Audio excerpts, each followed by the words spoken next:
Steve Jobs has resigned as the CEO of Apple Computer, though he would like to remain as a member of the board of directors. Again, Steve Jobs unexpectedly resigning as the CEO of Apple Computer. If you will beg me the forgiveness, I'm going to read you the press release. This has literally come out moments ago.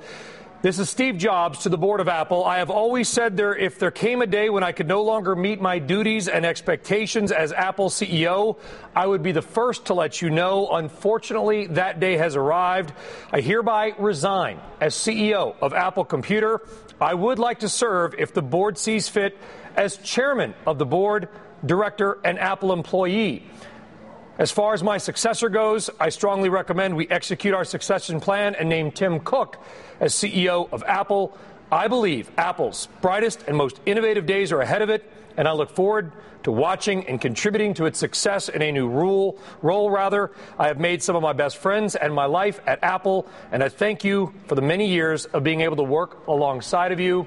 That is the letter Steve Jobs has sent to the board of Apple. So let's give you a trade right now on Apple if we can look after hours. The stock is down a bit, though, not a lot on Apple shares. We're off about 68 cents. Keep in mind, though, this news is just breaking. All right, we're going to have John Fort coming up live in our San Jose Bureau in moments. John, is John ready? All right, fantastic. John, obviously this is coming out of left field today, at least. What is the reaction? What are you hearing? Really unexpected today, but not unexpected overall. Of course, we've known about Steve Jobs' health issues. It's been a closely watched issue. I see there's also a press release here where Steve Jobs talks specifically about Tim Cook, Apple's current chief operating officer, very clearly drawing the line to him as being his choice. Tim Cook is his choice to be the next CEO of Apple, pointing to his 13 years of service at Apple.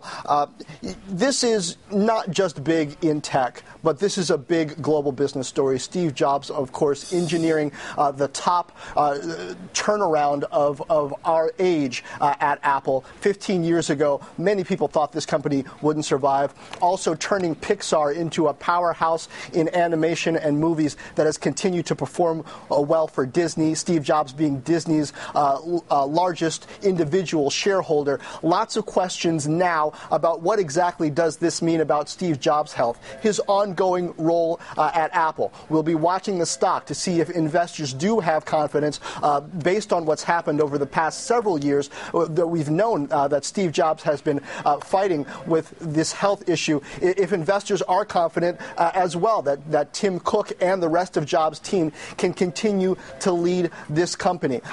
Very shocking thing in Silicon Valley right now to be dealing with this at the same time as we're looking forward to the launch of the next iPhone, all these other things that are happening in Apple's history just in the past several days. Apple's market cap passed ExxonMobil to be the largest in the world. It's just an enormous confluence of events right now. It certainly is. And a couple of things to remember here. I think,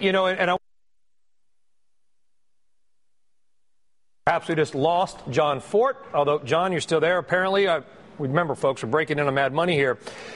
Steve Jobs stepped down temporarily, officially, January 17th for medical leave, handing the reins over to Tim Cook.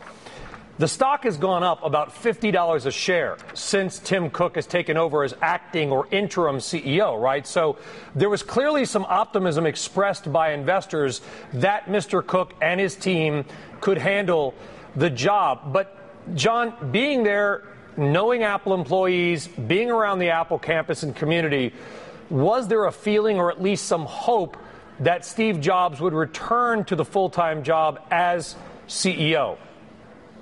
There's always that hope, but I'll tell you, there's a lot of realism here, too. Yeah, he has not looked well when we have seen him on the rare occasions. That is true. You know, he's been thin. He's not looking the same as he did 10 years ago. A lot of us have tried to have the respect for the process that he's going through, to not just continually point that out every time he gets up on stage. But look, everybody at Apple sees it. Everybody in Silicon Valley sees it. I think there's been a period of time through the number of absences that Steve Jobs has had from the day-to-day role. There have been a number of times when there have been questions about exactly how this company was going to be run. The current management team has shown that they can continue to run it. John Fort in Silicon Valley with the breaking news that Apple CEO Steve Jobs has resigned as CEO, although, and I think this is a very important point given the questions around Mr. Jobs' health, is that Steve Jobs, in his resignation letter, did request to remain as chairman of the board and Apple employee, as he calls it. So he's saying essentially, I can still serve my duties as a member of the board.